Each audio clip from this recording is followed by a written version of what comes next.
আসসালামু আলাইকুম প্রিয় দেশবাসী। আজকে আমরা চট্টগ্রাম ইপিজেড থানার সংলগ্ন বদমনের পাশে ইপিজেড, এখানে একটা গার্মেন্টস এলাকা।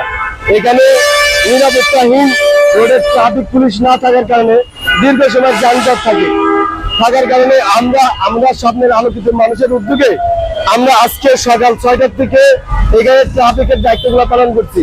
আলহামদুলিল্লাহ, আমরা যদি দেখাই এত সুন্দর পরিবেশ, কোনো যানজট নাই, রাস্তা পুরো ফাঁকা।